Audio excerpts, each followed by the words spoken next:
करना चाहूंगा। कहाँ सफल होते हैं लोग जो हिम्मत हार के रुक जाते हैं।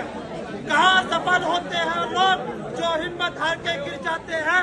विजय तो उसी को प्राप्त होती है जो भय को मार देते हैं। डूब गए वो लहरों से जिन्होंने संघर्ष नहीं किया।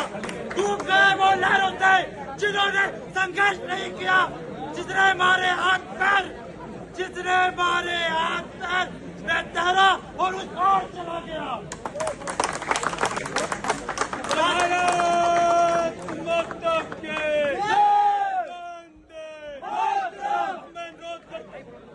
Student power! Student power! जाति परिषद जिंदाबाद! जिंदाबाद! जिंदाबाद!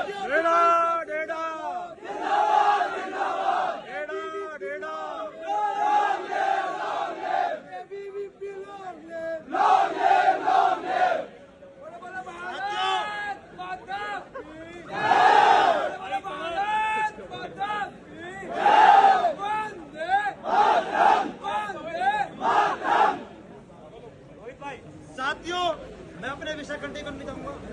साथियों, हमें पता है कि हम किसी विषय में यहाँ उपस्थित हुए हैं। विषय बड़ा गंभीर है। सभी हम इतनी बड़ी संख्या में यहाँ पे आ रखे हैं।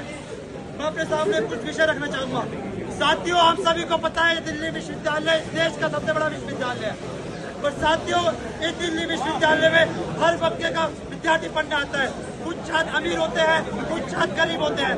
साथियों, मैं पूछना चाहता हूँ, जब दिल्ली विश्वविद्यालय के छात्र यहाँ पे आते हैं, एडमिशन लेते हैं, तो यहाँ पे सेंट्रलाइज हॉस्टल सिस्टम क्यों इम्प्लीमेंट नहीं कर रहा था? मैं वीसी साहब से पूछना चाहता हूँ, आपने कभी यहाँ पे आके देखा है यहाँ के पीजी के फ्लैट के रेट इतने महंगे हो रखे हैं जिंदगी प्राइवेट यूनिवर्सिटी में हॉस्टल लेने के लिए खड़ा हो?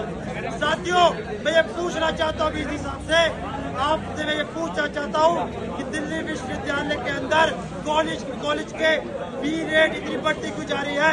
जिस प्रकार देश में सोने के रेट बढ़ रहे हैं, उसी प्रकार से दिल्ली विश्वविद्यालय के अंदर छात्रों की फीस बढ़ती जा रही है।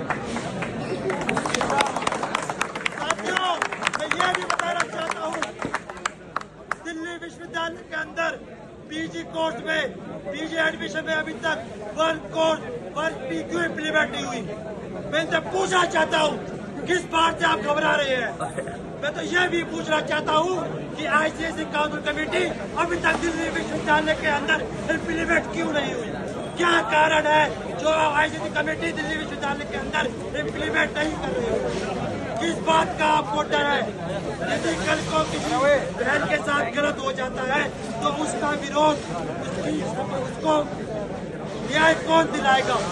मैं आपसे पूछना चाहता हूँ, आपको वर्तमान का उदाहरण देना चाहता हूँ। शारदा यूनिवर्सिटी के अंदर अभी एक बहन के साथ सुसाइड करा गया। यदि वहाँ पे आईसीएसई कमेटी होती, वो अपनी बहन अपनी बात रख पाती, तो ऐसी घटना नहीं होती। साथियों, मैं जिस हिसाब को बताना चाहता हूँ, विद्यार्थी परिषद कार्यकर्ता जब तक प्रदर्शन करते रहेंगे जब तक उनके न्याय का हल नहीं होगा।